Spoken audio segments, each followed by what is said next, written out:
जा करके यहाँ से रथ रवाना किया है। क्या लगता है ये मधुबनी में पहला ऐतिहासिक कार्यक्रम किसी भी प्रधानमंत्री का? देखिए, देश के यशस्वी प्रधानमंत्री जिस प्रकार से 2014 के बाद लगातार तीसरी बार प्रधानमंत्री बनने के बाद पहली बार मधुबनी की धरती पे आ रहे हैं, तो मेरा ये मानना है कि मिथिला वासियों में जो उत्साह है वो अपने आप में बड़ा उत्साह है।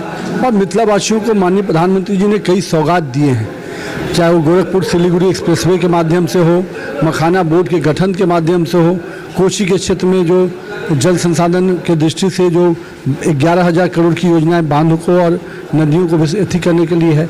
ये सारी चीज़ें ऐसी कई सौगात है और आज मिथिलावासी अपने आप को गौरवान्वित फील करते हैं कि अपने नेता, अपने प्रिय नेता प्रधानमंत्री जी ने मिथिला के लोगों की चिंता की है।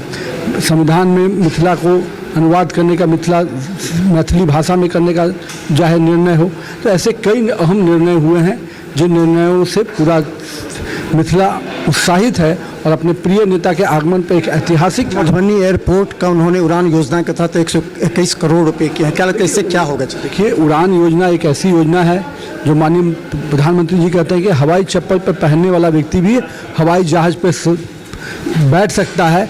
उसको उन्होंने उड़ान योजना से जोड़ा, छोटे छोटे शहरों को भी हवाई जहाज से जोड़ने का काम शुरू किया और मुझे उम्मीद है कि बिहार में 6 जगहों पर चयन किया गया है। इससे आर्थिक उन्नति का केंद्र बनेगा मिथिला।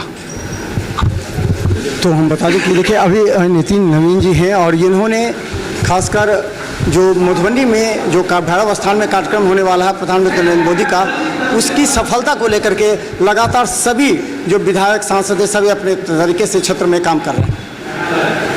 नमस्कार, बिहार मिथिला न्यूज में आपका स्वागत है। मैं मनोज।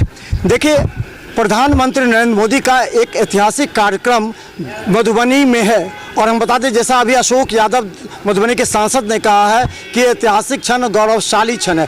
इसको सफल बनाने के उद्देश्य से अभी नितिन नवीन जो मंत्री हैं वो यहाँ पहुँचे, हरी झंडी दिखाकर प्रचार रथ को रवाना किए हैं। हमारे साथ राजेश रंजन है जो कि युवा जो भाजपा के प्रवक्ता हैं। क्या कार्यक्रम है और इस कार्यक्रम को कितना ऐतिहासिक सफल? देखिए मनोज बाबू, सबसे पहले आपके चैनल को और आपके जितने भी देखने वाले व्यूअर्स हैं सभी लोगों का हार्दिक स्वागत है, अभिनंदन है आपके चैनल पर।